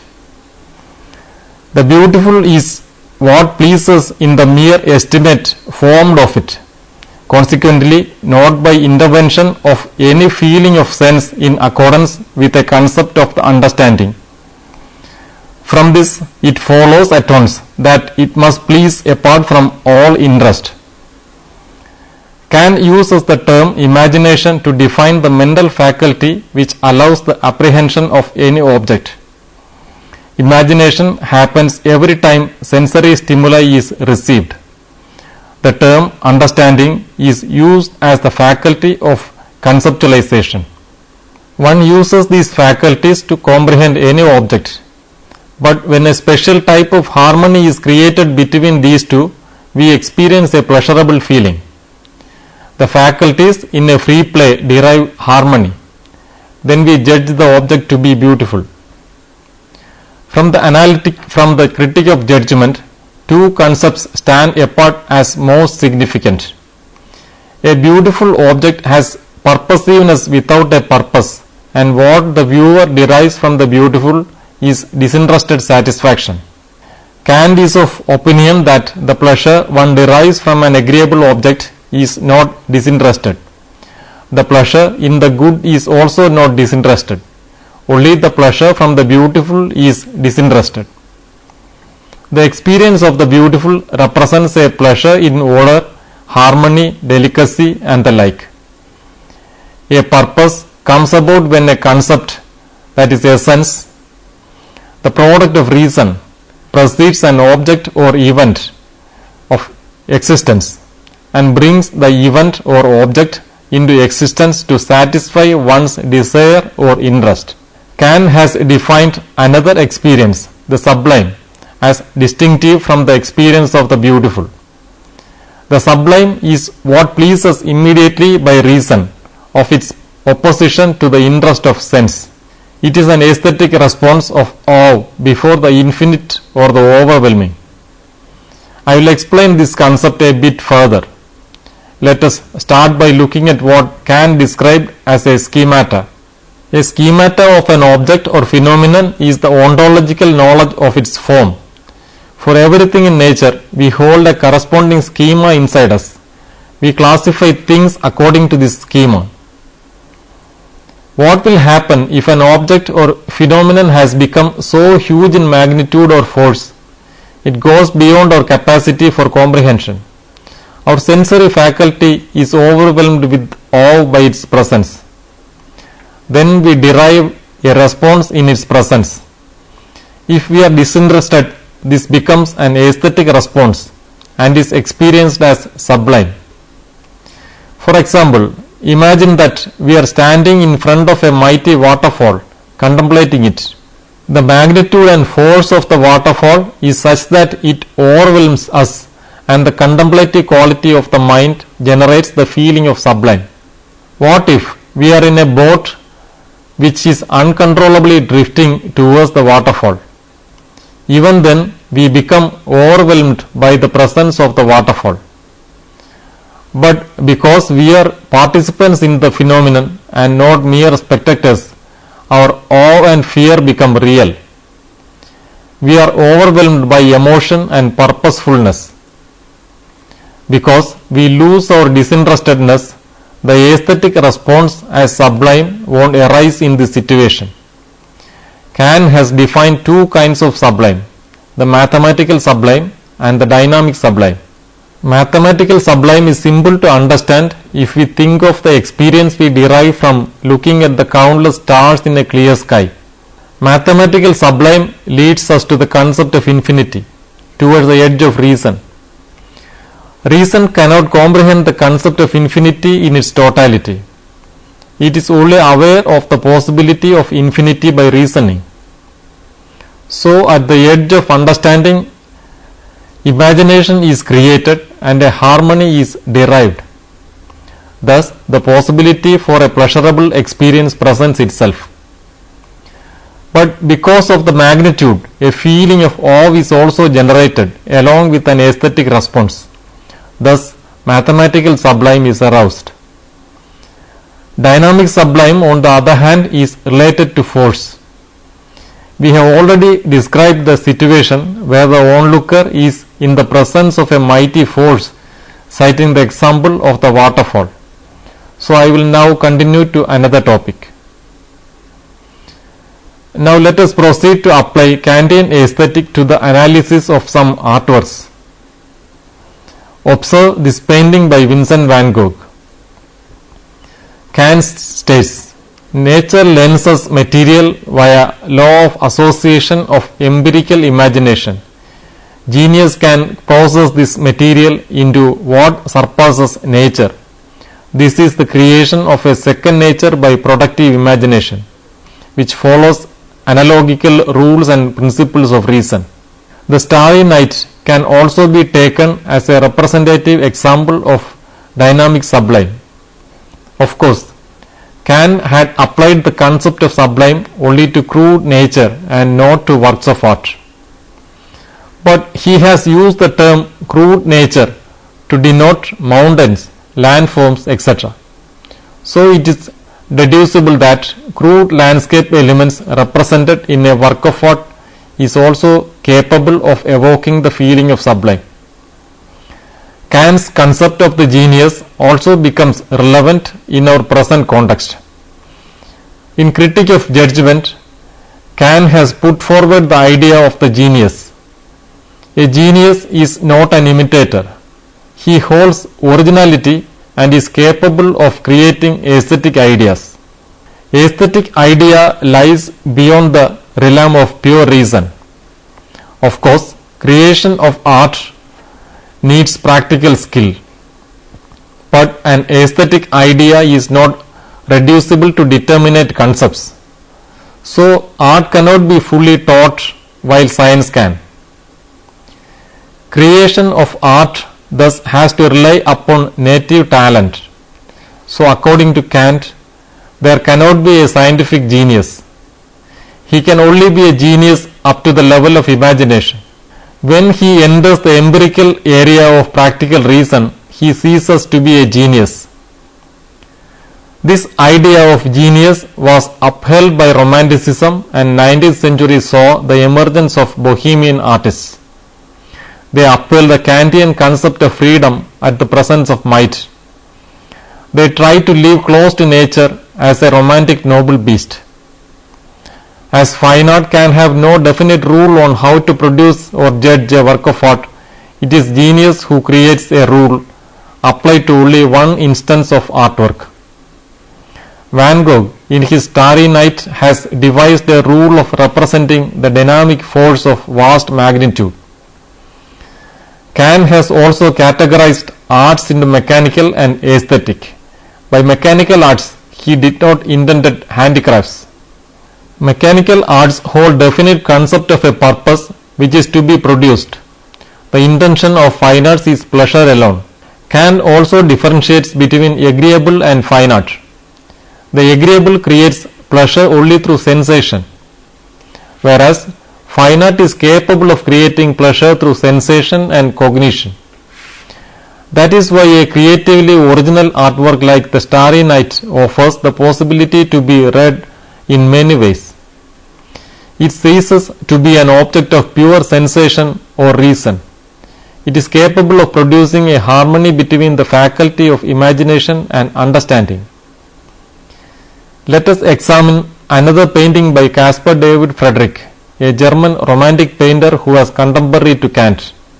This is an image by Caspar David Friedrich, The Wanderer Above the Sea of Fog, done in 1818. In this painting, we again see the contemplation of the sublime. Usually, the romantic landscape remains one of the transient but mighty nature of the a priori concepts of the mind, space and time. The figure of the human is usually dwarfed by the presence of crude natural elements or forces, but man, even while confronted by the forces of nature, shows the spirit of human freedom. This painting by Caspar David Friedrich shows a man who is the protagonist of this freedom. I suggest you try to learn more on Rousseau, Goethe, Schelling, Hegel, Coleridge and Wordsworth. It will also be helpful to have a basic understanding of the philosophy of Leibniz, Hume and Burke. A familiarity with the concepts presented by these philosophers will enhance our understanding of Kant. The philosophy of Immanuel Kant has influenced a number of modern formalist critics like Roger Fry, Clive Bell and Greenberg. Kant is considered by them also to be a formalist.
Now it is time we conclude this session on the aesthetic theory of Kant. Till our next class, bye.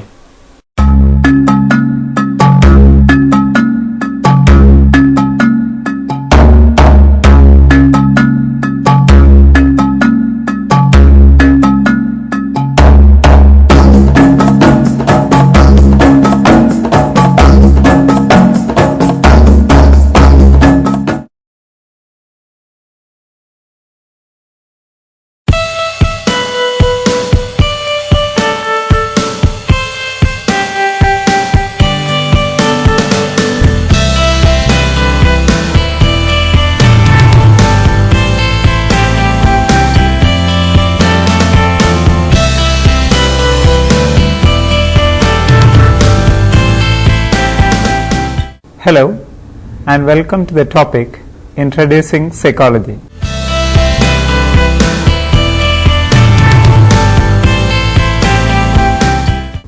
The science of psychology. Psychology touches our lives in many ways. Psychology is about memory, stress, therapy, love, persuasion, hypnosis, perception, death, conformity, creativity, learning, personality, aging, intelligence, sexuality, emotion, happiness, wisdom, and much more. Psychologists use scientific investigation to study, describe, understand, predict, and control human behavior.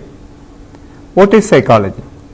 The word psychology comes from the Greek roots psyche, which means mind, and logos, meaning knowledge or study.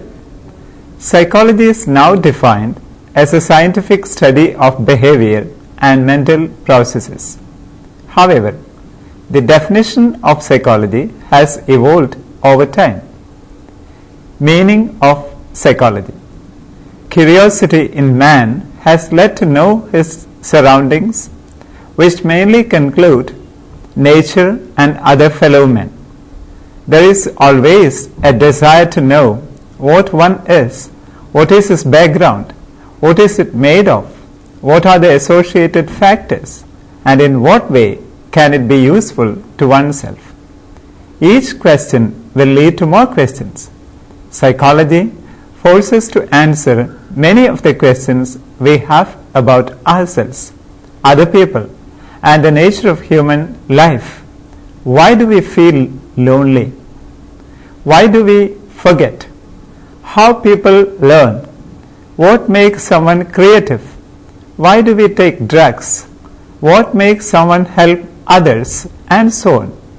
Psychology had its formal beginning when William Wundt established his psychological laboratory in Leipzig, Germany in 1879.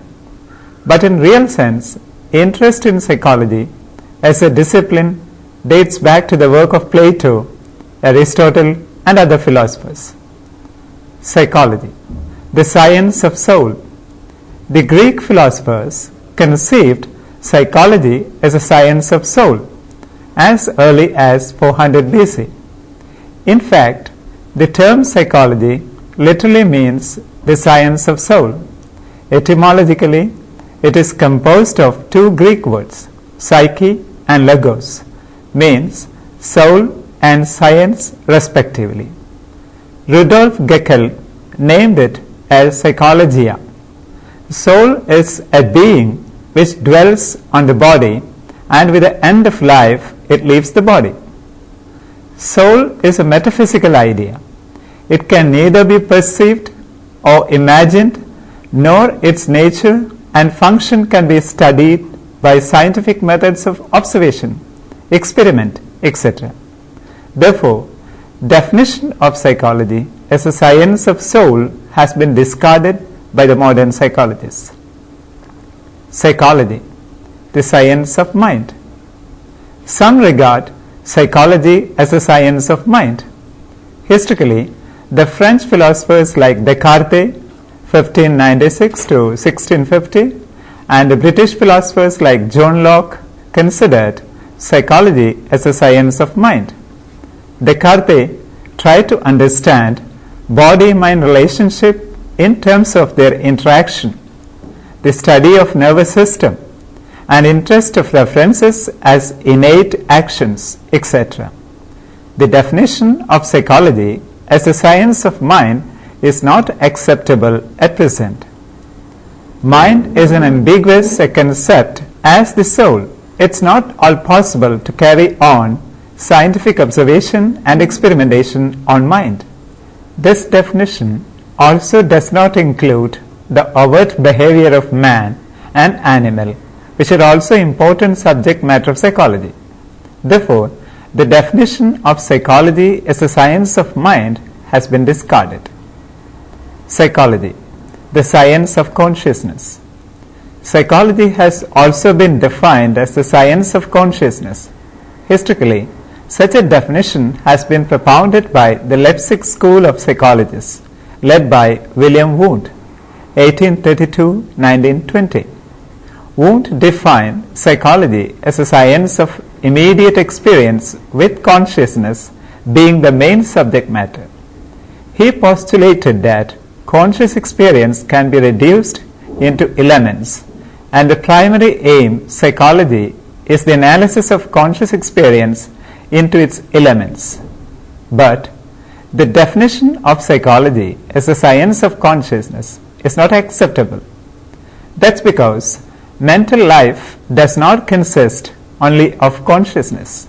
There are unconscious and subconscious mental processes which influence our behavior in various ways without our knowledge.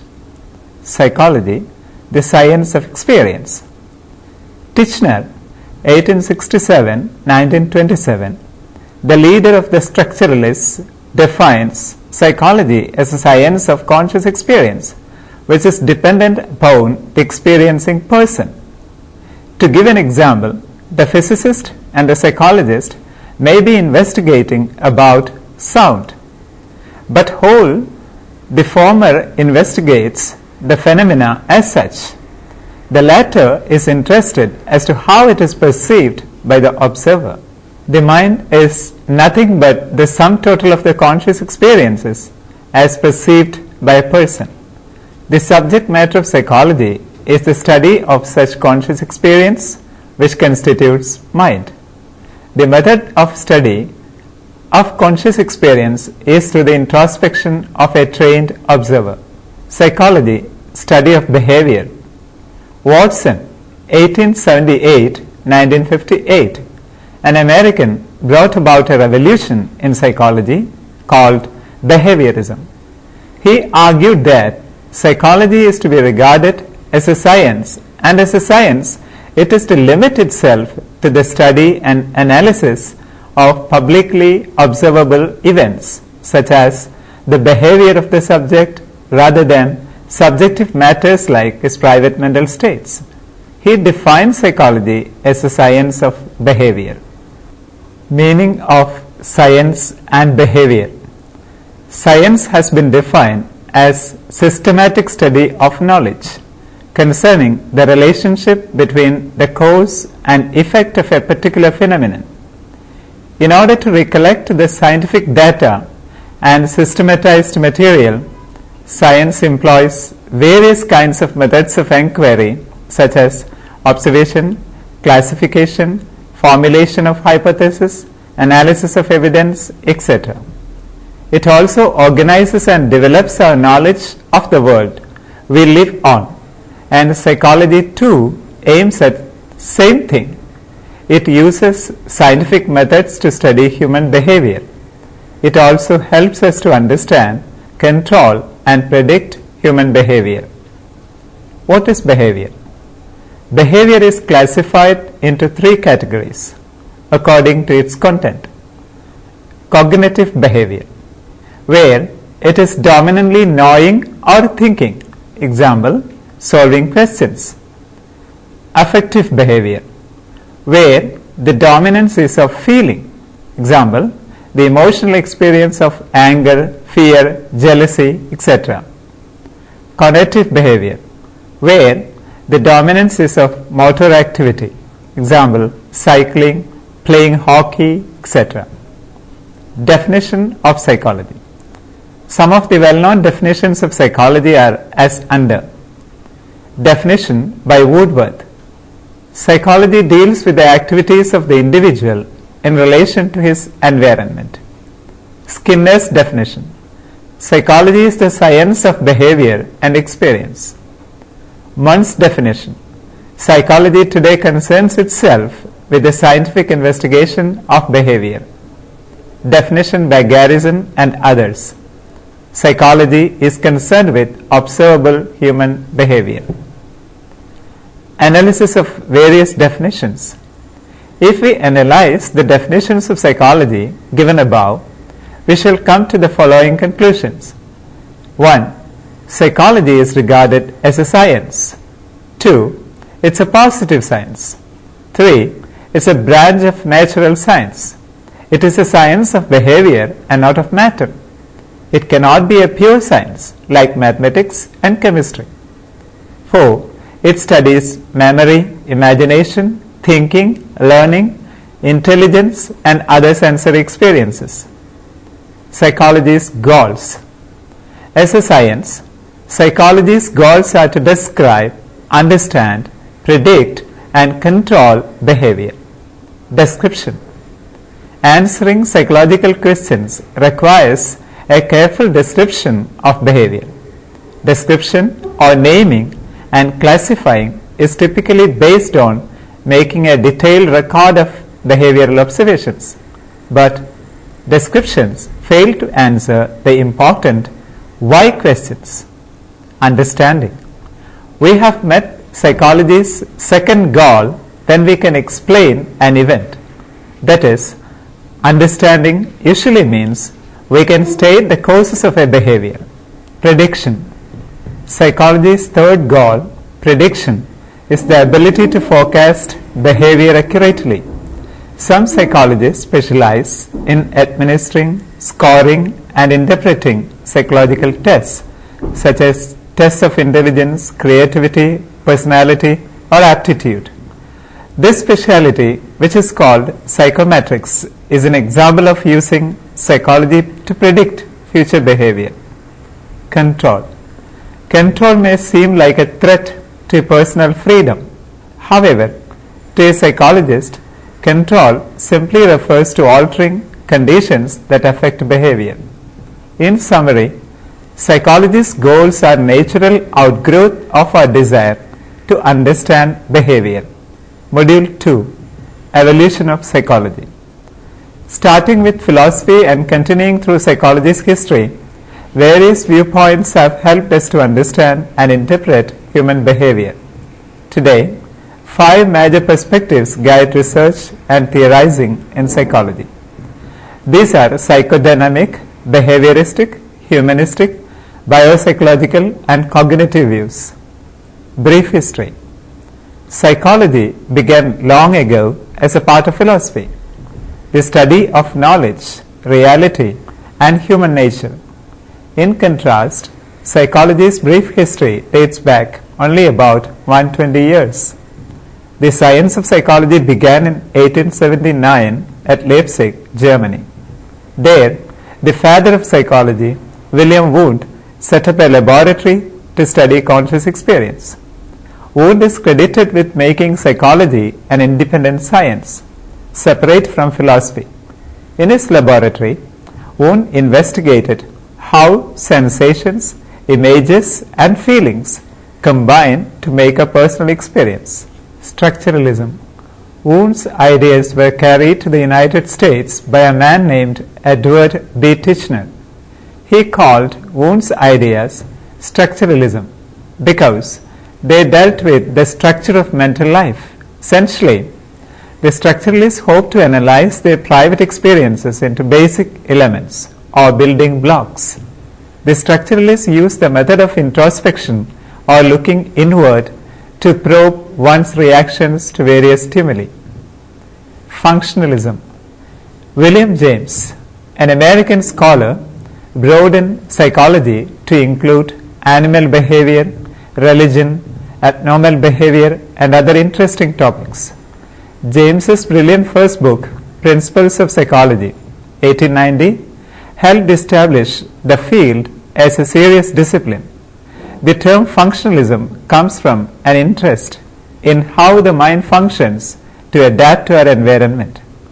James regarded consciousness as an ever-changing stream or flow of images and sensations, not a set of lifeless building blocks, as the structuralists claimed.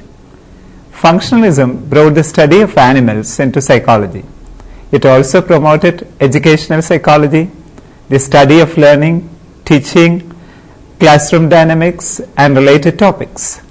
Learning makes us more adaptable, so the functionalists tried to find ways to improve education. Behaviorism. Functionalism was soon challenged by behaviorism, the study of observable behavior. Behaviorist John B. Watson objected strongly to the study of mind or conscious experience. Introspection, he said, is unscientific. He simply observed the relationship between stimuli, events in the environment, and an animal's responses, any muscular action, glandular activity, or other identifiable behavior. Watson soon adopted Russian psychologist Ivan Pavlov's concept of conditioning. One of the best-known behaviorists, B.F. Skinner, believed that our actions are controlled by rewards or positive reinforcers. To study learning, Skinner created his famous conditioning chamber known as the Skinner box. Skinner was convinced that a society based on positive reinforcement could encourage desirable behavior. Gestalt psychology. The German word Gestalt means form, pattern, or whole. Gestalt psychologists studied thinking, learning, and perception in whole units, not by analyzing experiences into parts.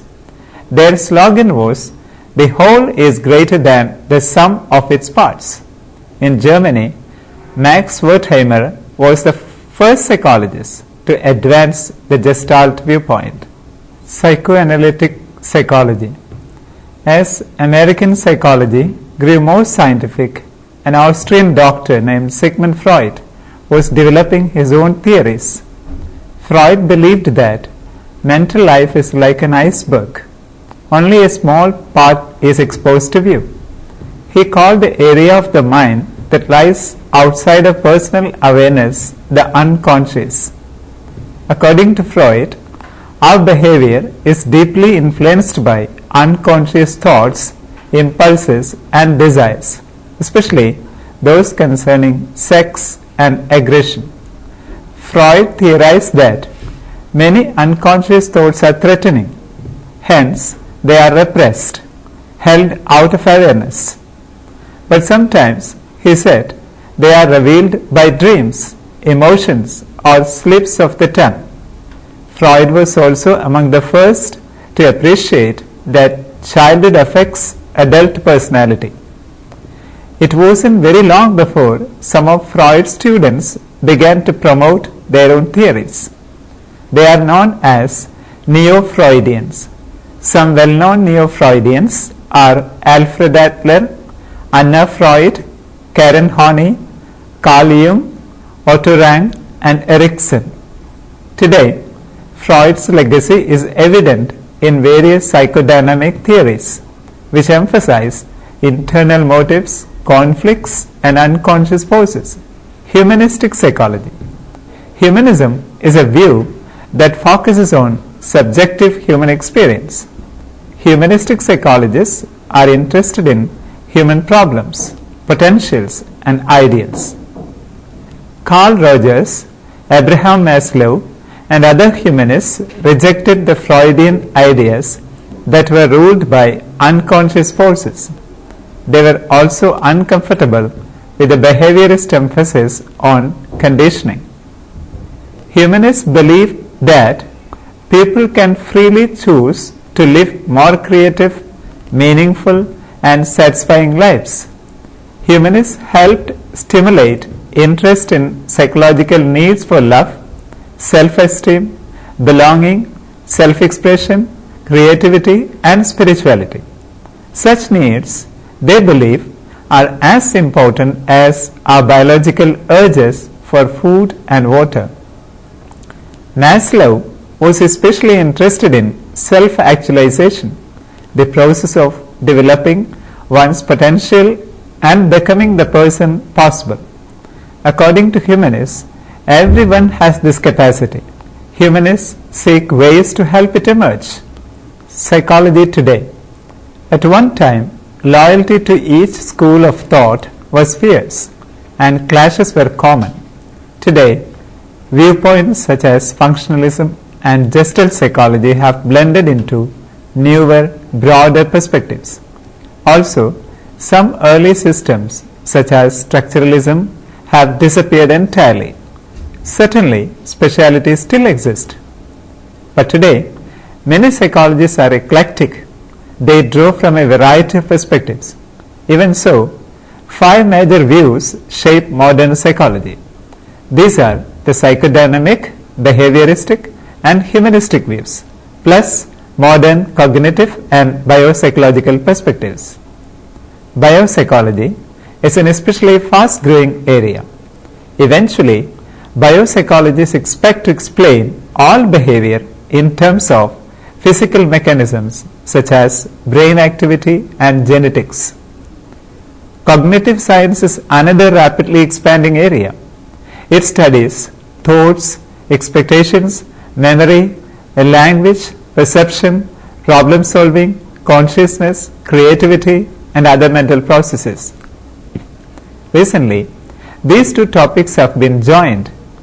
Cognitive neuroscience is an attempt to discover connections between neural events and activity in the brain. Module 3. Themes related to psychology as a field of study. The enormous breadth and the diversity of psychology make it a challenging subject for the beginning student. In this module, 7 fundamental themes will be highlighted that will reappear in a number of variations as we move from one area of psychology to another. Theme 1. Psychology is empirical. Empiricism is the premise that knowledge should be acquired through observation. To say that psychology is empirical means that its conclusions are based on direct observation rather than on reasoning, speculation, traditional beliefs, or common sense. Psychologists are not content with having ideas that sound plausible. They conduct research to test their ideas. The empirical approach requires a certain attitude, a healthy brand of skepticism. Empiricism is a tough taskmaster. It demands data and documentation. Psychologists' commitment to empiricism means that they must learn to think critically about generalizations concerning behavior. Theme 2. Psychology is theoretically diverse. A theory is a system of interrelated ideas used to explain a set of observations. In other words, a theory links apparently unrelated observations and tries to explain them. Psychology is marked by theoretical diversity. No single theory can adequately explain everything that's known about behavior. Sometimes, different theories focus on different aspects of behavior, that is, different collections of observations. Contemporary psychologists increasingly recognize that theoretical diversity is a strength rather than a weakness. Different theoretical perspectives often provide a more complete understanding of behavior than could be achieved by any one perspective alone. Theme 3. Psychology evolves in a socio-historical context. Science is often seen as an ivory tower, undertaking isolated from the ebb and flow of everyday life. In reality, however, psychology and other sciences do not exist in a cultural vacuum. Dense interconnections exist between what happens in psychology and what happens in society at large. Trends, issues, and values in society influence psychology's evolution. Similarly, progress in psychology affects trends, issues, and values in society. As an example, consider the impact of World War II on the development of psychology as a profession. Theme 4. Behavior is determined by multiple causes. As psychology has matured, it has provided more and more information about the forces that govern behavior. Psychologists find that behavior is governed by a complex network of interacting factors, an idea referred to as the multifactorial causation of behavior. If we expect to understand behavior, we usually have to take into account multiple determinants. Theme 5. Our behavior is shaped by our cultural heritage. Culture refers to the widely shared customs, beliefs, values, norms, institutions, and other products of a community that are transmitted socially across generations. Culture is a very broad construct, encompassing everything from a society's legal system to its assumptions about family roles, from its dietary habits to its political ideals, from its technology to its attitudes about time, from its modes of dress to its spiritual beliefs, and from its art and music to its unspoken rules about sexual license.